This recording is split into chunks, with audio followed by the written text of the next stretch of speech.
नमस्कार दोस्तों, स्वागत है आपका इंडो सागा के इस रोमांचक एपिसोड में। आज हम देखेंगे महाभारत के युद्ध का वो महत्वपूर्ण क्षण जब भीम के पुत्र घटोत्कच ने अपने प्राणों की आहुति दी।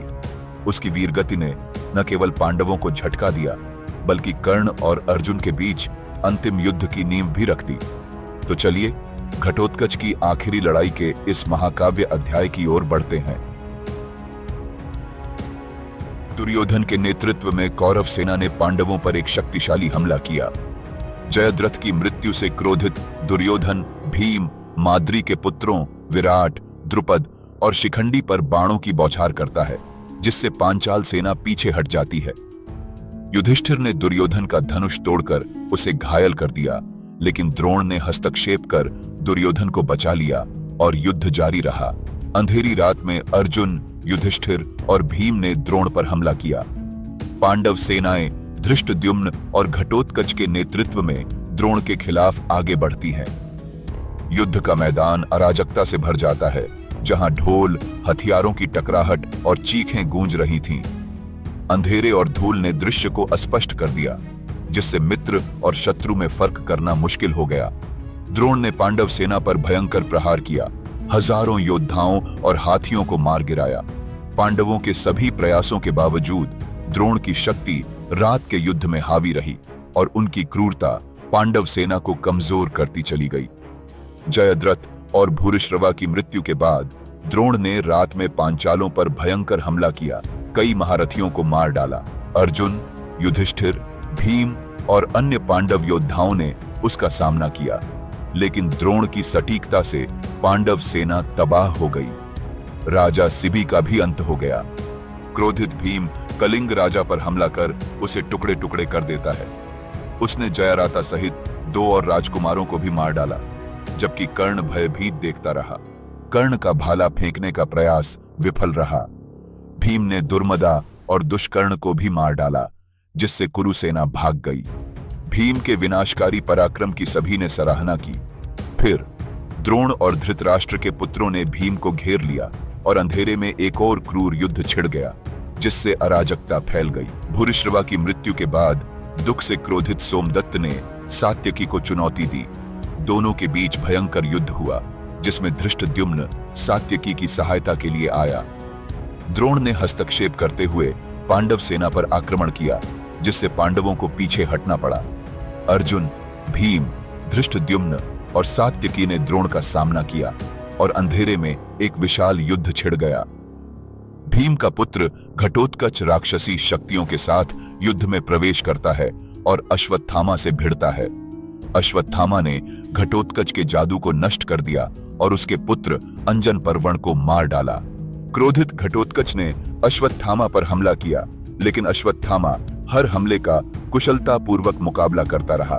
अंततः अश्वत्थामा ने एक दिव्य हथियार से घटोत्कच को गंभीर रूप से घायल कर दिया, जिसे धृष्टद्युम्न ने युद्ध के मैदान से बचाया। सोमदत्त ने सात्यकी पर क्रोधित होकर भयंकर हमला किया, लेकिन सात्यकी और भीम ने मिलकर जवाबी वार किया। सात्यकी के बाणों और भीम के परिघा से सोमदत्त मारा गया।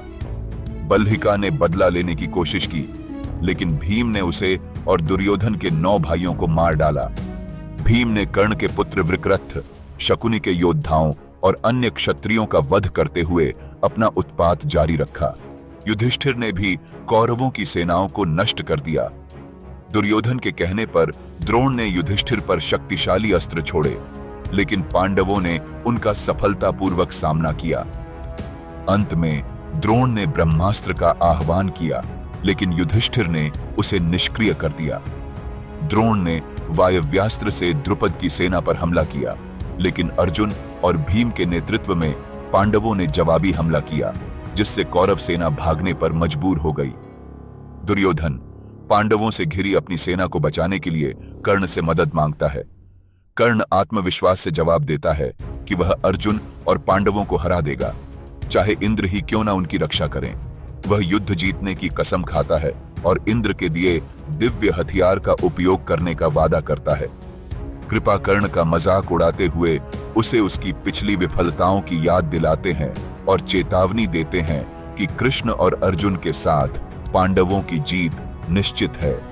कर्ण क्रोधित होकर जवाब देता है कि वह अर्जुन को मारने के लिए दृढ़ है और पांडवों की प्रशंसा करना बंद करने की सलाह देते हुए कहते हैं कि जीत या हार भाग्य के हाथों में है। पांडवों के प्रति अपने सम्मान के बावजूद कर्ण विश्वास से भरपूर लड़ने को तैयार है।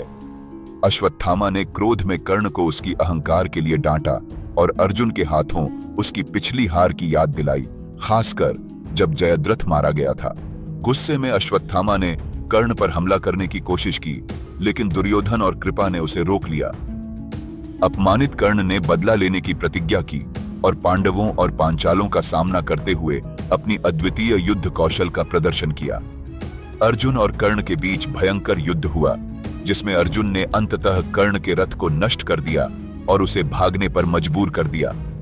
दुर्योधन कर्ण की हार से क्रोधित अर्जुन से युद्ध करने की कसम खाता है, लेकिन कृपा और अश्वत्थामा उसे रोकने का प्रयास करते हैं। दुर्योधन ने अश्वत्थामा से अपने दिव्य हथियारों का उपयोग करने का आग्रह किया। अश्वत्थामा दुर्योधन के लिए लड़ने और पांडवों को हराने के लिए तैयार हो गया। अश्वत्थामा दुर्योधन के संदेह से क्रोधित होकर पांडवों और उनके सहयोगियों को नष्ट करने की कसम खाता है। उसने युद्ध में धृष्टद्युम्न और पांडवों के सामने 10 योद्धाओं को मार डाला, जिससे पांचाल और सोमक भाग गए। धृष्टद्युम्न ने अश्वत्थामा को द्वंद्व के लिए चुनौती दी और दोनों ने भयंकर युद्ध किया, जिसमें वे एक दूसरे के सैकड़ों सैनिकों को मारते हैं। अश्वत्थामा ने धृष्टद्युम्न का धनुष तोड़ दिया, उसके सारथियों को मार डाला और पांचालों का नरसंहार किया। धृष्टद्युम्न और अर्जुन के प्रयासों के बावजूद अश्वत्थामा ने 3 महारथियों सहित सैकड़ों पांचाल योद्धाओं को मार डाला। उसकी विजय से पांडव सेना भयभीत होकर भागने लगी और उसकी शक्ति इंद्र के समान दिखी। दुर्योधन और द्रोण ने पांडवों पर भयंकर आक्रमण किया। युधिष्ठिर ने अंबष्ट, मालव, वंगा और त्रिगर्तों का वध किया, जबकि भीम ने अभिशास और सुरसेन का संहार कर दिया। अर्जुन ने यौधेय, मद्रक और पर्वत पुरुषों को हराया, जिससे युद्ध का मैदान कटे हुए अंगों और शाही प्रतीकों से भर गया। द्रोण ने पांचालों पर वायव्यास्त्र छोड़ा, लेकिन अर्जुन और भीम ने एक साथ उन पर हमला किया। कौरव सेना अर्जुन के हमले से भयभीत होकर अंधेरे में भागने लगी। सात्यकी ने सोमदत्त को चुनौती दी और उसे मार दिया। इसके बाद युधिष्ठिर ने द्रोण पर हमला किया और कई बार घायल कर दिया। कृष्ण ने युधिष्ठिर को द्रोण से हटकर दुर्योधन पर ध्यान केंद्रित करने की सलाह दी, जिसे उन्होंने स्वीकार किया। अंधेरे में लड़ाई तेज हो गई, जहां द्रोण, कर्ण, भीम, धृष्टद्युम्न और सात्यकी ने एक दूसरे पर कहर बरपाया। दुर्योधन ने मशालें जलाकर युद्ध को रोशन किया, जिसे पांडवों ने भी जवाब दिया और दोनों सेनाएं युद्ध के मैदान में चमक उठीं। युद्ध का मैदान अब दीपों से जगमगा रहा था, जैसे स्वर्ग का दृश्य। दोनों सेनाएं रात्रि युद्ध में भिड़ गईं, जहां अश्वत्थामा कौरवों का नेतृत्व कर रहा था और अपने तीरों से पांडव सेना पर कहर बरपा रहा था। अर्जुन अपनी गति और कौशल से कौरवों का भारी नुकसान कर रहे थे। दुर्योधन ने अपने भाइयों और योद्धाओं को द्रोण की रक्षा का आदेश दिया। वह अश्वत्थामा को धृष्टद्युम्न, कर्ण को अर्जुन और स्वयं भीम का सामना करने की योजना बनाता है। सेनाओं के बीच जबरदस्त अराजकता फैल गई। अर्जुन ने कौरवों को तबाह किया, जबकि अश्वत्थामा ने द्रुपद पर हमला किया और द्रोण ने सृंजय पर प्रहार किया। युधिष्ठिर और कृतवर्मन के बीच भयंकर युद्ध हुआ, जिसमें युधिष्ठिर घायल हो गए और अंततः हारकर पीछे हटने पर मजबूर हो गए। कृतवर्मन ने उनके रथ और कवच को नष्ट कर दिया और विजयी होकर द्रोण की सुरक्षा के लिए लौट आया। सात्यकी ने भूरी को मार डाला, लेकिन अश्वत्थामा ने क्रोधित होकर सात्यकी पर हमला किया। घटोत्कच ने हस्तक्षेप किया, लेकिन अश्वत्थामा ने देवास्त्रों से उसे गंभीर रूप से घायल कर दिया, जिससे घटोत्कच पीछे हट गया। भीम और दुर्योधन के बीच भीषण युद्ध हुआ, जिसमें भीम ने दुर्योधन के रथ और घोड़ों को नष्ट कर दिया, लेकिन दुर्योधन रहस्यमय शक्ति से बच निकला। सहदेव ने कर्ण पर हमला किया, लेकिन कर्ण ने आसानी से उसे हराकर सहदेव का मजाक उड़ाया और उसे अर्जुन से मिलने या घर लौटने की सलाह दी। शल्य और विराट के बीच भयंकर द्वंद्व हुआ। शल्य ने विराट के घोड़ों को मारकर उनके रथ को निष्क्रिय कर दिया। विराट पैदल ही लड़ता रहा, लेकिन शल्य ने उसके भाई शैतानिका को मार डाला। क्रोधित विराट ने शल्य पर जवाबी हमला किया, लेकिन शल्य ने 100 बाणों से वार कर उसे पीछे हटने पर मजबूर कर दिया, जिससे मत्स्य सेना भाग गई। इस बीच अर्जुन ने द्रोण की ओर बढ़ते हुए शत्रु सेना का संहार जारी रखा। कर्ण के पुत्र वृषसेन ने द्रुपद को गंभीर रूप से घायल कर दिया, जिससे पांचाल सेना भाग गई। दुशासन ने प्रतिविंध्य का रथ नष्ट कर दिया, लेकिन उसके भाइयों ने उसे बचाया। नकुल ने शकुनी को घायल कर दिया, लेकिन उसका सारथी उसे बचाकर पीछे हट गया। नकुल द्रोण की ओर बढ़ा, लेकिन कृपा ने उसे रोकने की कोशिश की। शिखंडिन ने कृपा को चुनौती दी, लेकिन कृपा के प्रहार से शिखंडिन अंततः गिर गया और पीछे हट गए। रात के अंधेरे में भयंकर युद्ध छिड़ गया, जहां हजारों सैनिक, हाथी और घोड़े आपस में भिड़ते रहे। दीपकों से जगमगाते युद्ध क्षेत्र में कई योद्धा अराजकता में मित्र और शत्रु का भेद नहीं कर पाते, जिससे अंधाधुंध मार काट मच गई। धृष्टद्युम्न ने द्रोण पर हमला किया, लेकिन द्रोण ने उसका धनुष तोड़ दिया। धृष्टद्युम्न ने क्रोध में अस्त्र चलाया, जिसे कर्ण ने रोक लिया। कौरव महारथियों ने धृष्टद्युम्न पर हमला किया, लेकिन उसने द्रुम सेना को मार गिराया। सात्यकी धृष्टद्युम्न की मदद के लिए आए और कर्ण से लड़ने लगे। वृषसेन भी युद्ध में शामिल हुआ, लेकिन सात्यकी ने उसे घायल कर दिया। कर्ण ने दुर्योधन को सात्यकी और धृष्टद्युम्न पर ध्यान केंद्रित करने की योजना दी, जैसा उन्होंने अभिमन्यु के साथ किया था। दुर्योधन ने अर्जुन का सामना करने के लिए शकुनी और एक बड़ी सेना भेजी, जबकि कर्ण और अन्य सात्यकी पर हमला करते रहे। सात्यकी दुर्योधन की सेना से घिरकर बाणों की बौछार करते हुए हाथियों, घोड़ों और योद्धाओं को काट डालता है। दुर्योधन ने सात्यकी पर हमला किया, लेकिन हारकर कृतवर्मन के रथ पर पीछे हट गया। सात्यकी ने कौरव सेना में अराजकता फैला दी। इस बीच अर्जुन ने शकुनी के नेतृत्व वाले हमले का सामना किया। अर्जुन ने शकुनी के रथ को नष्ट कर उसे उलूक के रथ पर भागने पर मजबूर कर दिया। धृष्टद्युम्न ने द्रोण का धनुष तोड़कर कौरव सेना पर कहर बरपाया। भीम, नकुल, सहदेव और शिखंडी ने मिलकर कौरवों का नरसंहार किया। दुर्योधन ने कर्ण और द्रोण से पांडवों पर जोरदार हमला करने का आग्रह किया, जिसके बाद द्रोण ने पंचालों को नष्ट कर दिया। कृष्ण ने अर्जुन को प्रेरित किया और पांडवों ने जवाबी हमला किया। युद्ध के मैदान में अंधेरा बढ़ता गया, लेकिन दोनों सेनाएं अंधेरे में भीषण युद्ध करती रहीं। धृष्टद्युम्न और कर्ण के बीच भयंकर द्वंद्व हुआ, जिसमें कर्ण ने धृष्टद्युम्न के रथ, घोड़ों और सारथी को नष्ट कर दिया। धृष्टद्युम्न ने गदा से कर्ण के घोड़ों को कुचल दिया। कर्ण ने पांचाल सेना को तबाह कर दिया, जिससे भागने वालों में अराजकता फैल गई। कर्ण के आतंक से युधिष्ठिर ने अर्जुन से कार्यवाही करने का आग्रह किया, लेकिन कृष्ण ने घटोत्कच को भेजने की सलाह दी। घटोत्कच और कर्ण के बीच भयंकर युद्ध शुरू हुआ। घटोत्कच ने कर्ण का सामना किया। दोनों के बीच तीरों और जादुई हथियारों का अद्भुत युद्ध हुआ।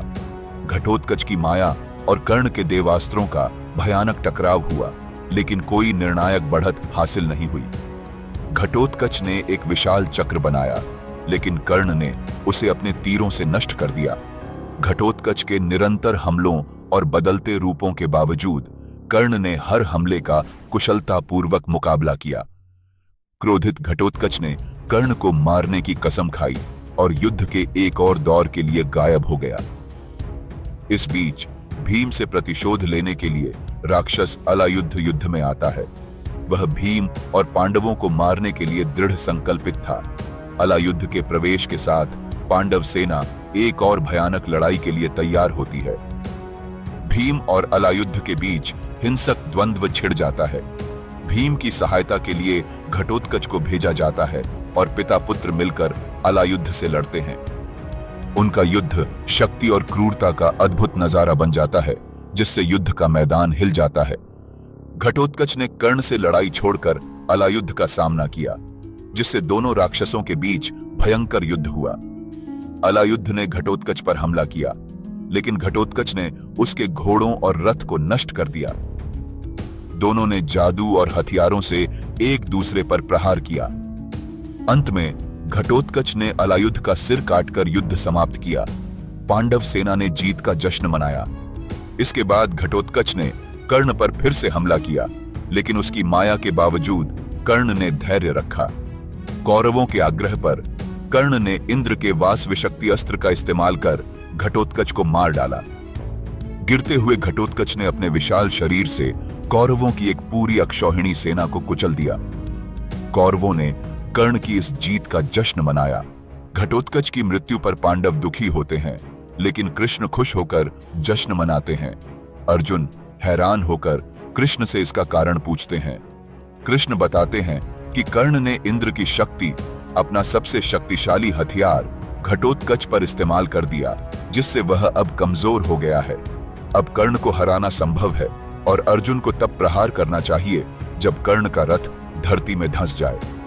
कृष्ण बताते हैं कि घटोत्कच की मृत्यु आवश्यक थी, क्योंकि वह बेहद शक्तिशाली हो गया था और कर्ण की शक्ति का उपयोग कर इसे हासिल किया गया, जिससे कर्ण अब कमजोर हो गया है। कृष्ण अर्जुन को कर्ण को मारने का मार्गदर्शन देने का वादा करते हैं, जबकि भीम दुर्योधन का अंत करेगा। युधिष्ठिर घटोत्कच की मृत्यु से क्रोधित होकर कर्ण पर आक्रमण करते हैं और शिखंडी के नेतृत्व में पांचाल प्रभद्रकों की सेना उनका पीछा करती है। कृष्ण अर्जुन से कहते हैं, युधिष्ठिर क्रोध में कर्ण की ओर दौड़ रहे हैं, उन्हें रोकना होगा, नहीं तो उनकी जान खतरे में है। कृष्ण तेजी से उनका पीछा करते हैं। व्यास प्रकट होकर युधिष्ठिर को समझाते हैं, क्रोध और शोक मत करो, यह युद्ध सभी युद्धों का अंत है। धर्म के लिए लड़ो, 5 दिनों में पृथ्वी तुम्हारी होगी।